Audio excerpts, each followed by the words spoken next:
అందరికీ నమస్తే అండి. నేను మీ దేవరకొండ ఉమా. ఫిబ్రవరి మాస ఫలితాలు. మనం గత మాసంలో మనం చూస్తే కనుక పంచగ్రహ కూటమి యొక్క ఎఫెక్ట్ వల్ల 4 రాశుల వాళ్ళకి రాజయోగం పట్టింది అని చెప్పి ఏ గ్రహ సంచారములు ఏ విధంగా ఉన్నాయనేటువంటిది పాత వీడియోలో మనం చూసాము.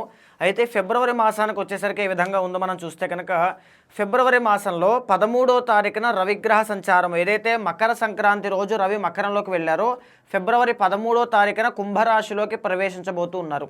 ఫిబ్రవరి 4వ తారీఖున బుధగ్రహ సంచారము కుంభరాశిలోకి ప్రవేశిస్తోంది. 6వ తారీఖున శుక్రగ్రహ సంచారము కుంభరాశిలోకి ప్రవేశిస్తోంది. 23వ తారీఖున కుజగ్రహ సంచారం అనేటువంటిది కుంభరాశిలోకి ప్రవేశించడం జరగబోతోంది. ఇకపోతే మిగతా దీర్ఘ సంచారిత గ్రహాలు అనేటువంటి గురుడు వక్రగతిలో మిథున రాశిలోని సంచారం చేయడం, సింహరాశిలో కేతు సంచారం చేయడం, కుంభరాశిలో ఆల్రెడీ రాహు సంచారం చేస్తుండడం, మీనరాశిలో శనిగ్రహ సంచారము అనేటువంటిది నడుస్తుంది.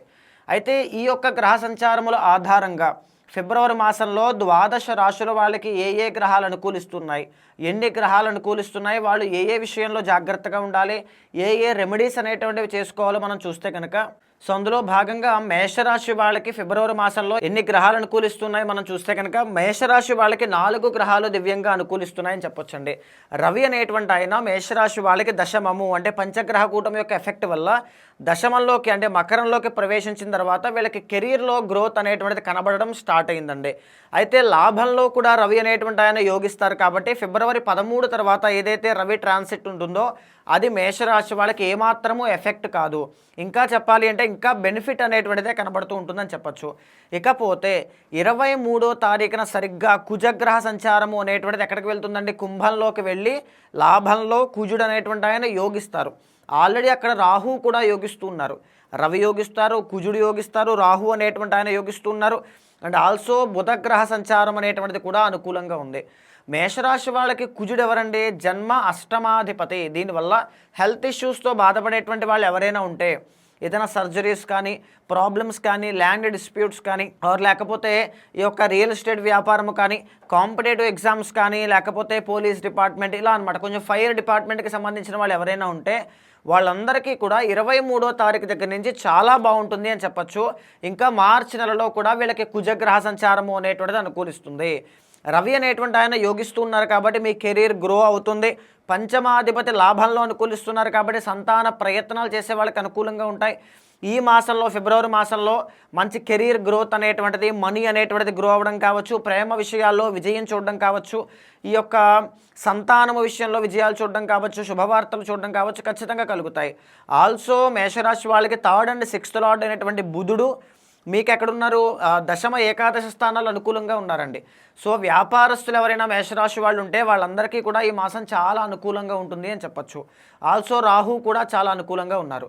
ఇకపోతే మిగతా గ్రహాలు అనేటువంటివి 3వ స్థానంలో గురుడు బాగాలేదండి. ఇక్కడ ఒక చిన్న విషయాన్ని చెప్పుకోవాలి. మేషరాశి వాళ్ళకి గురువు అనేటువంటి ఆయన బాగాలేదు అనుకుంటున్నాం, కానీ ఆయన వక్రగతిలో ఉండడం వల్ల వృషభం మీద కూడా మరి ప్రభావితం అవుతుంది కదా. దానివల్ల మీకు మార్చి 15వ తారీఖు దాకా ఏదో ఒక విధంగా డబ్బు అనేటువంటిది రావడం, మనీ అనేటువంటిది గెయిన్ అయ్యే అవకాశాలు చాలా ఎక్కువగా ఉంటాయి. ఖచ్చితంగా వస్తుంది. కాకపోతే ఈ మాసంలో మైనస్ ఏమిటి అంటే మీకు 2nd లార్డ్ అయినటువంటి శుక్రుడు బలాన్ని తగ్గిపోతున్నారు. అంటే శుక్రుడు యొక్క బలం మీకు లేదు. శుక్రుడు ఎవరండి, మీకు 2nd and 7th లార్డ్ అనమాట. ఎవరైనా బిజినెస్ ఎస్పెషల్లీ క్రియేటివ్కి సంబంధించినటువంటి వృత్తుల్లో ఉన్నటువంటి వాళ్ళు అంటే సినీ నాటక కళారంగాలు, నృత్య గీత వాద్యాది రంగాలు, ఏఐ కానీ వర్చువల్ రియాలిటీ కానీ ఇలాంటి ఫీల్డ్స్లో ఉండేటువంటి వాళ్ళకి ఫిబ్రవరి మాసం అనేటువంటిది మిశ్రమంగానే ఉంటుంది అని చెప్పచ్చు. మేజర్ బిగ్ అమౌంట్స్ కానీ రావాల్సినటువంటి డబ్బులు కానీ అవకాశాలు కానీ ఆదరణ కానీ ఇలాంటివి ఏవైనా ఉంటే అవన్నీ కూడా 6వ తారీఖు లోపల వచ్చే అవకాశాలు ఉంటాయి. ఇఫ్ ఇన్ కేసు 6వ తారీఖు దాటితే ఫిబ్రవరి మాసంలో కొంచెం ఇబ్బంది అనేటువంటిది కలుగుతుంది. అంటే పోస్ట్ పోన్ అవ్వడం, పెండింగ్ పడడం ఇలాంటివన్నీ కూడా ఎక్కువగా కలుగుతాయని చెప్పచ్చు. 12వ స్థానంలో శని అనేటువంటి ఆయన నడుస్తూ ఉన్నారండి. అంటే దీన్నే ఏలినాటి శనిగా మనం చెబుతూ ఉంటాం. అది ఈ మాసంలో కూడా ప్రభావితం అవుతుంది కాబట్టి వచ్చినటువంటి డబ్బుని సద్వినియోగం చేసుకోండి. రాంగ్ ఇన్వెస్ట్మెంట్స్ అనేటువంటివి ఎప్పుడూ కూడా చేయొద్దు. తల దగ్గర నుంచి ఊపిరితిత్తుల వరకు వచ్చేటువంటి అనారోగ్య సమస్యల విషయంలో చాలా చాలా కేర్ఫుల్గా ఉండాలి. ఇకపోతే చిన్న చిన్న అవమానాలు అనుమానాలు ఏలినాటి శని ప్రభావం వల్ల ఉంటాయి. ఇఫ్ ఇన్ కేస్ మీరు ఏదైనా ఏలినాటి శనికి సంబంధించిన పరిహారాలు ఆచరించి ఉన్నట్లయితే ఖచ్చితంగా కొంచెం రెక్టిఫై అవ్వచ్చేమో. అయితే ఓవరాల్గా మేషరాశి వాళ్ళంటేనే కొంచెం దుడుకు స్వభావం, కోపము ఇలాంటివన్నీ ఎక్కువగా ఉంటాయి కాబట్టి కొద్దిగా కోపాన్ని తగ్గించుకునే ప్రయత్నం చేయాలి. అండ్ హెల్త్ ఇష్యూస్ మీద ఎక్కువగా ఫోకస్ చేయాలి. అష్టమాధిపతి కాబట్టి తగువులకి, కలహాలకి తావు ఇవ్వకుండా జాగ్రత్త పడాలి అని చెప్పొచ్చు. ఈ మాసంలో చాలా రకాలుగా అన్ని బెనిఫిట్సే ఎక్కువగా కనబడుతున్నాయి. 70 to 80% చాలా పాజిటివ్గా ఉంది. చిన్న చిన్న గ్రహ సంచారాలు అనుకూలంగా లేవండి. ప్రతి శుక్రవారము ఈ మాసంలో మహాలక్ష్మీదేవి ఆరాధన చేయడం కానీ, లేదనుకుంటే మహాలక్ష్మీదేవికి తామర పువ్వులు ఉంటాయి చూసారా, ఆ తామర పువ్వుల్ని దండగా మాలగా కట్టి అమ్మవారి యొక్క మెడలో వేయండి. దానివల్ల శుక్ర బలము అనేటువంటిది పెరుగుతుంది. దీనివల్ల ఇన్స్టెంట్ మనీ రావడం, ఏదైనా బిజినెస్ విషయంలో క్రియేటివ్ సెక్టార్లో మీరుంటే మీ యొక్క క్రియేటివిటీ ఇంకా పెరగడం, మీకు మంచి అవకాశాలు, ఆదరణ రావడం, ఇలాంటివన్నీ కూడా మహాలక్ష్మి అమ్మవారి యొక్క దయ వల్ల ఖచ్చితంగా కలుగుతాయి. అయితే మేషరాశి వాళ్ళకి ఈ మాసంలో అనుకూలించేటువంటి కలర్ ఏంటి అంటే green colour and orange colour రెండూ కూడా చాలా బాగుంటాయండి. అనుకూలించేటువంటి వారాలు ఏంటి, బుధవారం అండ్ ఆదివారం రెండు చాలా బాగుంటాయి.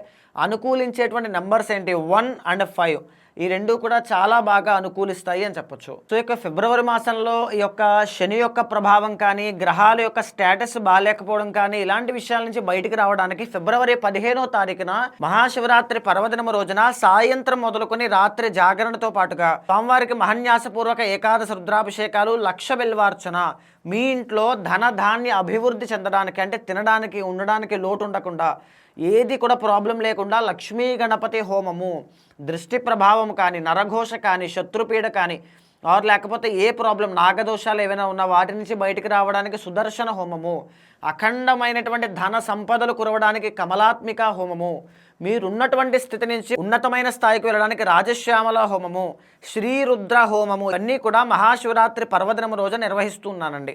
ప్రతి ఒక్కరూ కూడా ఈ యొక్క కార్యక్రమంలో పాల్గొనండి. మీరు హైదరాబాద్లో ఉన్నట్లయితే తప్పకుండా డైరెక్ట్గా వచ్చి హోమాల్లోనూ, పూజల్లోనూ, అభిషేకాల్లోనూ పాల్గొని వేద పండితుల యొక్క ఆశీర్వచనాన్ని అందుకోండి.